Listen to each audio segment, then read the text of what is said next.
Guys, we are live here down in Flemington in front of the courthouse where the rally was held. There's a lot of patriots still here talking about what in God's name is happening to this nation. The political correctness is out of control.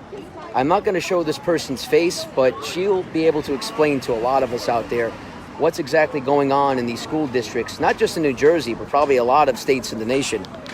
Ma'am, would you like to say a couple things? Well, I'm a high school teacher. I will not say where I teach at for fear of losing my job. But we had required reading called How to Be an Anti-Racist as teachers. Anti-racist. How to be an anti-racist Right. when we the people are not racist to begin with. They're forcing you guys to teach children how to not be racist. Well, it starts within the family home. I think you can agree with that. You don't need education on that. I do agree with that. And they went through the different levels of what a racist was. And the first level that you're at is when you say you're colorblind. When you say you don't see people's color, that means you're the lowest racist there is. That's the lowest form or the highest form of racism. So let me get this straight. I'm pretty sure that most of these schools are democratic in nature, right? And they're teaching social justice in this way, but that's pretty much common sense, where there is no black race and white race. It's a human race. It's pretty much common sense. That's not what they say. They say you're racist. That's your highest level of racism is to say that you don't see color, that you look at people for their character. Your next level, moving up a level, meaning you're getting better, is when you feel guilty for being white. So they're enforcing white privilege and guilt, Yes. and they're automatically indoctrinating our children. Guys, you just heard it. And, it's funny that you mention all this because we've been talking about this for months now, the indoctrination of our youth through political correctness and white privilege theory and through social justice classes and degrees. So your next phase of now you're getting better is to apologize for being white And what you earn an A by apologizing, I Yes, assume, and then you and apologize. giving certain minority classes of people money, like in Chaz. Yes, exactly. And in our school system, I know that we actually have what we call, oh my God, it's like a different type of punishment for Yes. minorities. And it's called, I don't know, like anti-discrimination. Whereas if a black student commits, like cuts a class, or a white student cuts a class, you're to be more lenient on the Yes. black student because you don't know their circumstances. So we're actually More doing okay. the reverse of what should be done. So I don't let's know. just say a white student does the same thing as a black student. They're trying to say that there's discrimination as to what happens to them as punishment when they both skip class. If I was a white student right in the school and I would have skipped class, and let's just say the black student was with me, we were friends, and we both skipped class together, you're telling me that they're telling these students that there are two different types of punishment that they receive. They're telling the teachers. They're telling the teachers. Right, they're telling the teachers that we have to treat them differently because they come from, we don't know their circumstances, but apparently we know all white circumstances. Ma'am, do you have children? I have 4 kids. And And thank Are they- God they're out of the school system. And they Oh. went to private schools. went to private school. And I'm sure private school has taught them differently than compared to these public indoctrination schools. I have a son that's a major, he's an Army Ranger. I have a son that's a Houston police officer. Wow, thank you for the service. He's Goodness. on the SWAT team, thank God. I have a daughter who is what we're seeing over in Chaz. Yes. She's that type of person. I have another daughter that's going through a university to become a finance major, and she knows, like, she's afraid to speak out that. Well, Like, a if lot she of people doesn't are. put the black box up in her Instagram, Yes. she's afraid of the backlash. A lot of people are, and here's the thing. You can't judge someone based upon whether you put a black JPEG box in their profile picture or not. That's prejudgment in itself, isn't it? That's racism in itself. If you don't put a black box in your profile picture, you're automatically deemed a racist, even if you're not white.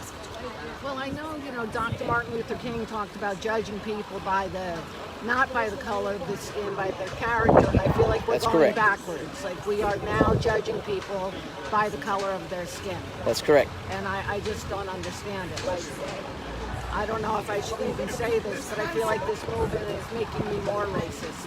Like, Yes, it I is. did not feel racist before this at all. Guys, you heard it directly from the source, one of the school teachers down here. And divide and conquer or cloak and dagger tactics, mainly by a certain party on the left. I've spoken to so many people at all these rallies, and it's always been about unity. It's never been about divide anybody up by their race. Everyone's here, black, white, Spanish, whatever, and they're all trying to stand up for this country. They're trying to make people aware of the agenda, and what's going on in these schools is directly opposite. They're not, and correct me if I'm wrong, you're still not allowed to say the Pledge of Allegiance for the most part or stand for it. More than half the students do not say the Pledge of Allegiance. More than half. And this is every class that you've taught. And this is every class in high school, and you are not allowed as a teacher to say stand up. Like they can just keep playing on their phones. And the other thing is... That's unbelievable. They're automatically teaching anti-patriotism. The other thing is we have faculty meetings, and in the faculty meetings they told us not enough minorities are in AP classes. Now they're not in those AP classes because they don't deserve to be there, so we were told to make the AP class prerequisites easier so minorities could get in there. Which so automatic brings affirmative down, action, yeah. Automatic affirmative action, which automatically brings down, because it's not their color, it's that they don't understand the material. So the kids that actually deserve to be in those classes are now being dumbed down and are not able to now pass the AP classes. Unbelievable. The tests, because the entire class has been dumbed down to a level, not of the color of the people, but of the knowledge That's of correct. the people that are getting into that class, because we have to make sure more minorities get into the AP classes, whether they deserve to be there or not. Unbelievable.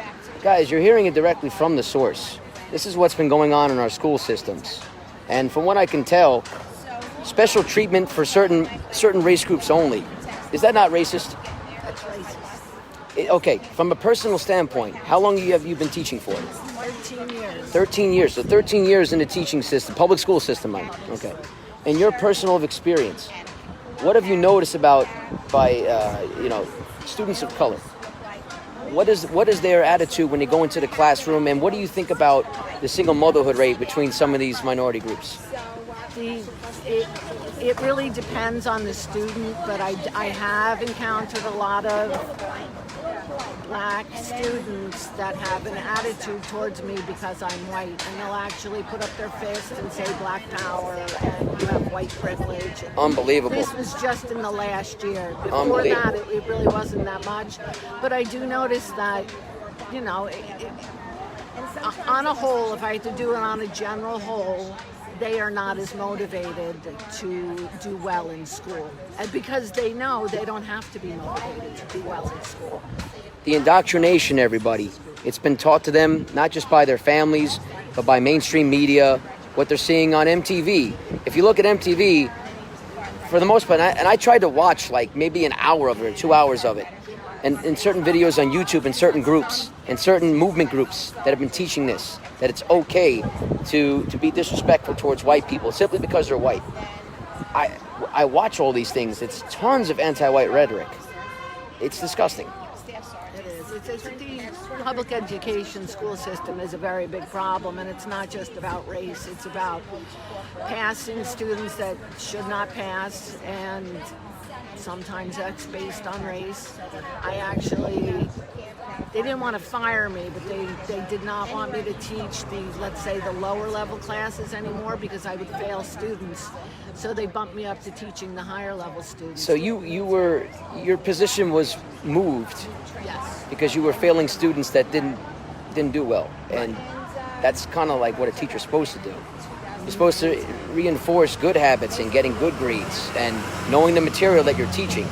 It's all about statistics. That's all my school runs on, is what are the statistics. Every faculty meeting is about data and statistics.